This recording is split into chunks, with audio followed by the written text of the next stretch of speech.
Rebonsoir mes amis. Donc, j'ai pensé à vous faire une petite vidéo sur les différentes protections qui existent, puisque nous sommes de nombreux médiums à voir que ceux qui nous dirigent plus ou moins, hein, pas tous hein, quand même, j'espère, utilisent les cartes ressortent souvent avec de la magie noire. N'ayons pas peur des mots et il n'y a pas que, hein, puisque des gens, me disent souvent que, ils pensent être victimes de choses négatives, de sortilèges, voire de vivre dans des lieux, qui pourraient être habités ou remplis d'ondes négatives, d'accord? Ou de ce qu'on appelle des mémoires des lieux, puisqu'il faut savoir qu'une maison où il y a eu, beaucoup de violence, garde garde l'énergie, dans les murs des événements et heu, elle peut se retransmettre sur les personnes qui habitent, après. C'est pour ça que fut une époque, pas si lointaine, on appelait souvent des prêtres ou des religieux dans l'ensemble, hein, parce que je pense que ça ne se fait pas que dans la culture chrétienne, où des religieux venaient bénir la maison, de même qu'on bénissait une maison quand elle était construite, qu'au travers des cultures, on a eu des sortes de petits, rituels faits avec des matériaux simples, naturels. Outre la croyance religieuse, dans des régions un peu partout en Europe, on a des petits trucs de protection contre, des fantômes, contre des mauvaises choses et des mauvaises énergies, d'accord? Donc ça sort du cadre vraiment plus ou moins, je vous expliquerai après, des effets de géobiologie. D'accord? Ça, c'est encore un autre thème qu'on abordera plus tard, hein. Mais je tenais à vous donner, en ces temps troublés et un peu dark, quelques petites recettes. Je vous avais déjà donné, la recette du camphre au Liban pour purifier. Je vais vous en donner d'autres, d'accord? Alors, je vais essayer de les donner dans l'ordre parce que j'ai beaucoup de choses, hein. Il y a d'abord, comme je vous avais dit, la tradition du sel tout simple. Non, ce n'est pas, quelque chose issu des films, ce n'est pas inventé. Les barrières de sel, ça ne sert pas qu'à chasser les fourmis. Il y a des gens qui les utilisent pour protéger des mauvais esprits, d'accord? De même que certains médiums qui vont dans des endroits pour essayer de capter ce qui se passe dans une maison, autre qu'un géobiologiste qui lui va s'occuper de tout ce qui est source, sèche ou humide ou croisement de sources ou défaillance, au niveau des sols, le médium, peut, dans un endroit nocif, se protéger avec, un cercle de sel, d'accord? Capter les choses sans risquer, des désagréments. Donc, au niveau du sel, il y a beaucoup de croyances, mais énormément. Les recettes, on ne peut pas toutes les citer.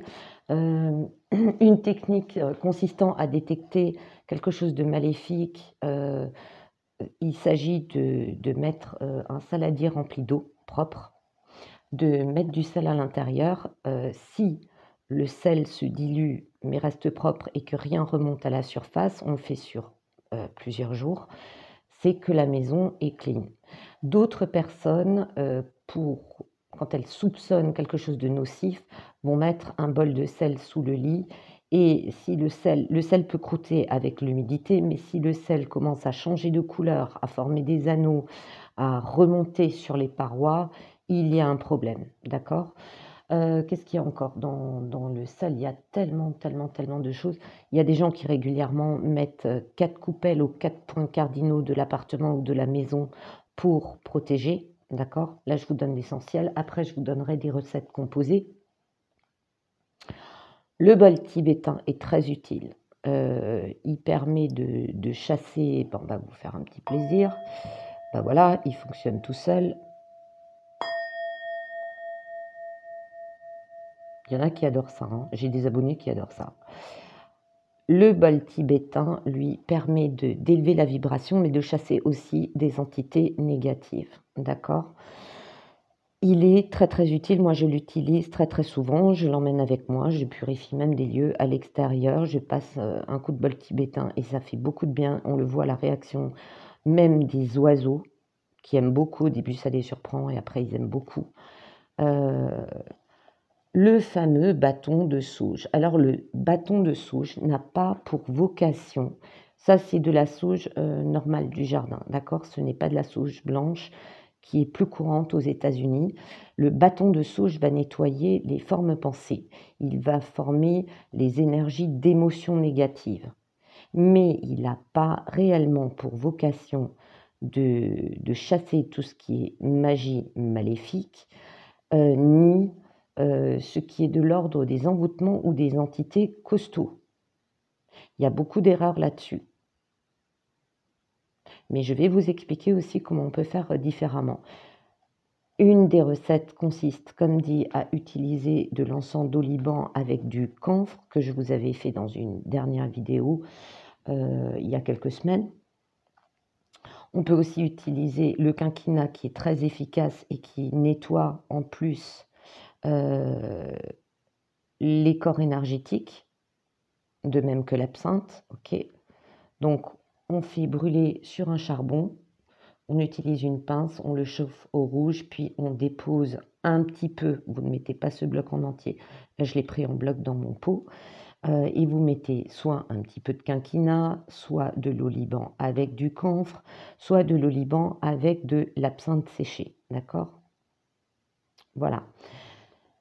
D'autres techniques avec des huiles essentielles qui fonctionnent très très bien. On peut asperger, alors on n'en met pas 10 tonnes non plus, sa housse de couette, ses oreillers pas trop près du nez pour éviter des irritations parce que les huiles essentielles, comme vous le savez, sont très fortes. Il suffit de mettre une goutte d'huile essentielle de lavande et une goutte d'huile essentielle de basilic.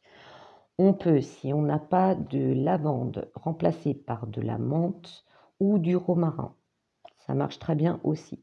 La lavande a un avantage, c'est qu'elle a un effet très calmant et elle est très positive pour le sommeil. C'est vraiment une huile essentielle qui détend.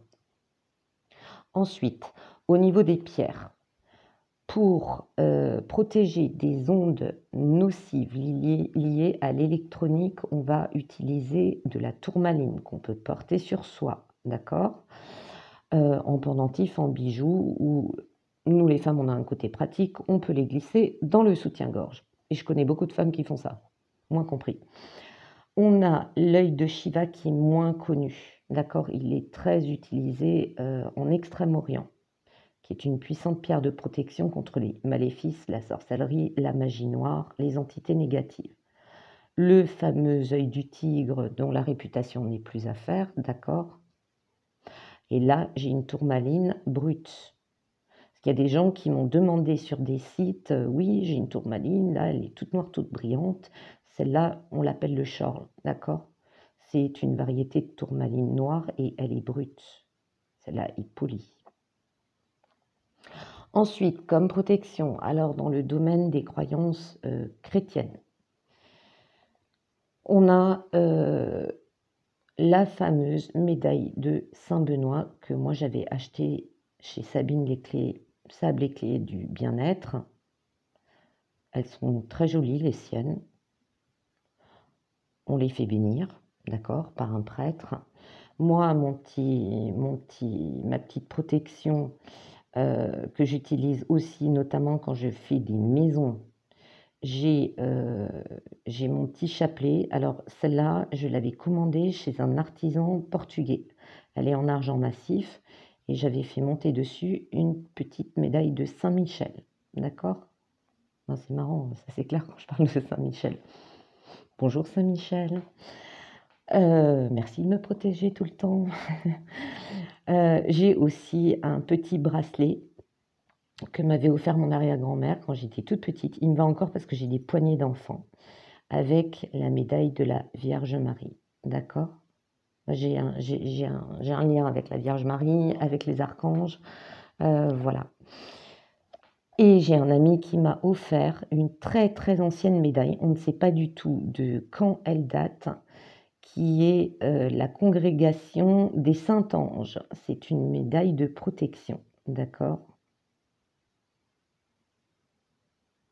Voilà, elle est très ancienne.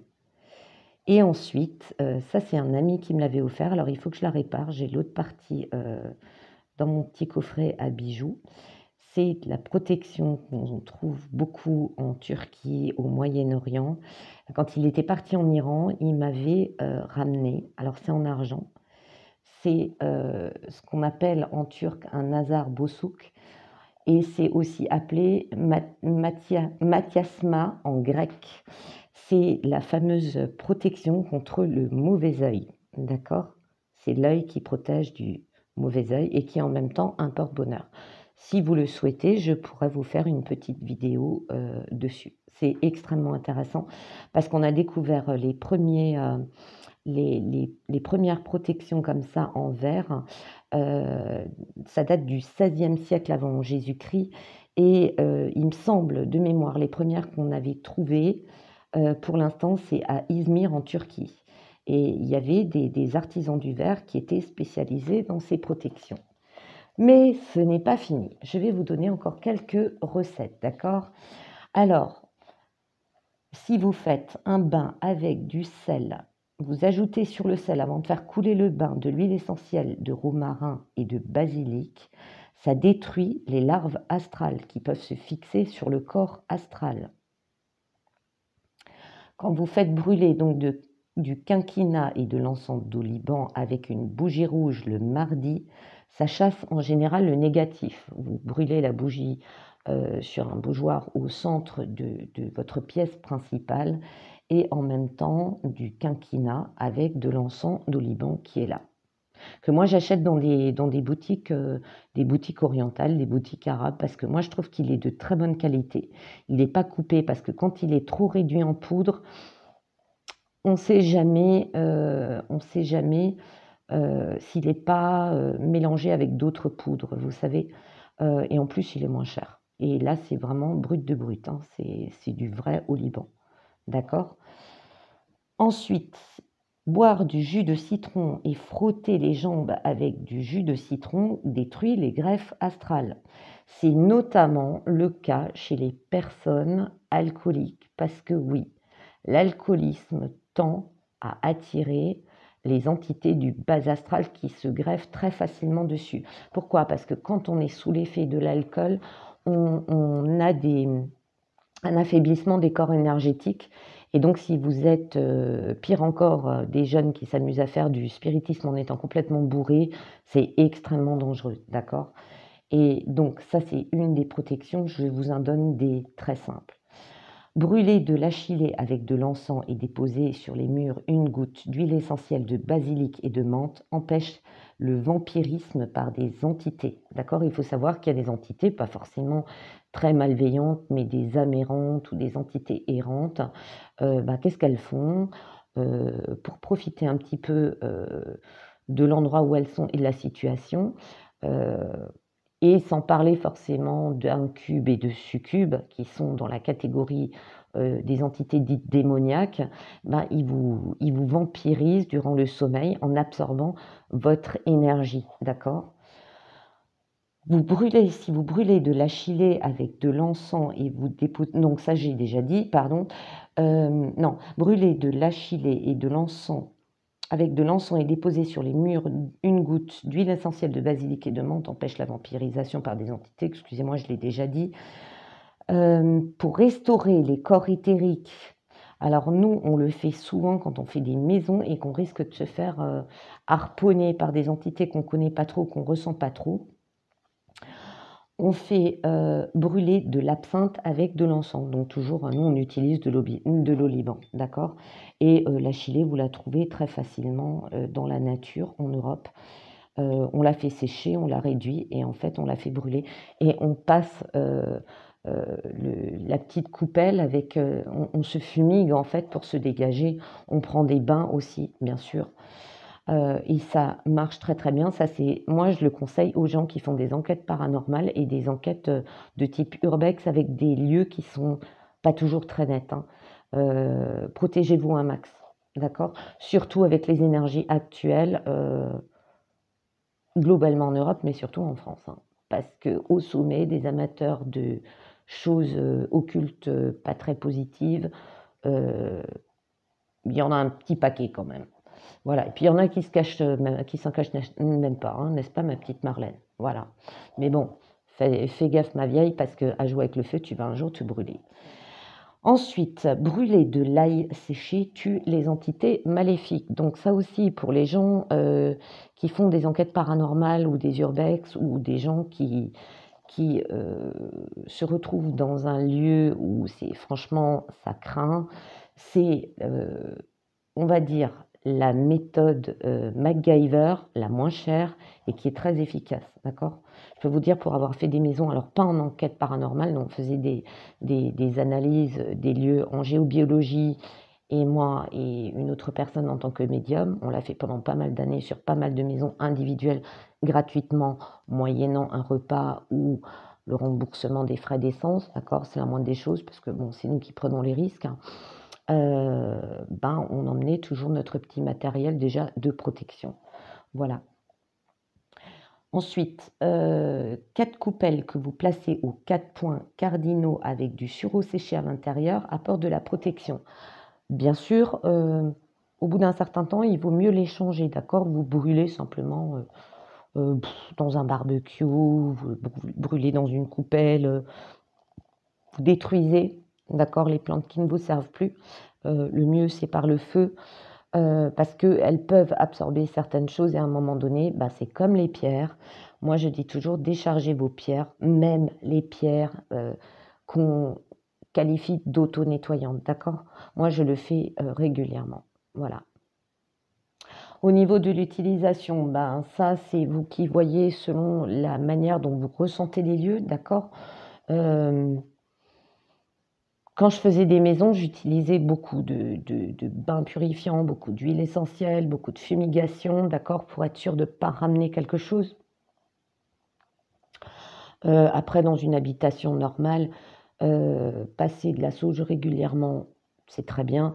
Si vous rentrez dans une maison, surtout ancienne, vous ne connaissez pas le vécu, moi je vous conseille un bon petit nettoyage, d'accord.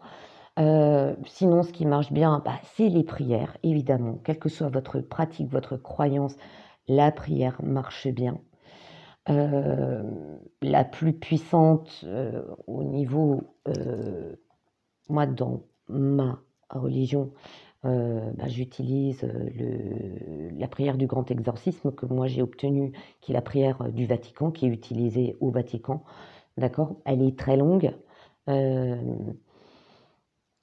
Elle est en 2 parties. On fait d'abord la prière pour exorciser une personne ou les lieux. Je vous raconterai un jour, j'ai fait un exorcisme partiel, pas d'une entité majeure, parce que bon, je ne veux pas me la raconter, je m'en serais pas sortie, ok.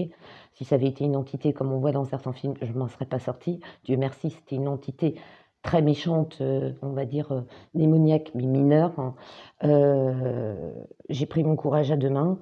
Je me suis dit: «Tu as la prière de l'exorcisme du Vatican, c'est pas pour rien, tu fonces ma vieille». Mais ça n'a pas été une expérience, comment dire? Agréable. J'ai vraiment rassemblé toute ma foi et toute ma croyance et tout ce que j'avais dans les tripes, et j'espère ne jamais, jamais, jamais avoir à refaire ça, d'accord? Pour ça que je dis aux gens: ne vous amusez pas, quand vous n'avez pas, heu, l'expérience, la formation pour, parce que je fréquente quand même beaucoup de gens de religions différentes, on parle de ces choses-là. On m'a appris beaucoup de choses, comment se protéger, ce qu'il faut faire et pas faire, d'accord? Vous amusez pas à ça. Moi, je l'ai fait exceptionnellement. Si je rencontre de nouveau une situation comme ça, j'appelle un prêtre exorciste. J'ai pas pour vocation à faire le travail à leur place, hein. Parce qu'il y a beaucoup de gens qui se la racontent, faut arrêter. Moi, j'ai vu de quoi des entités étaient capables dans des maisons, j'ai vu de quoi elles étaient capables sur des gens. Heu, c'est impressionnant. C'est franchement, c'est on mène pas large, d'accord? Voilà.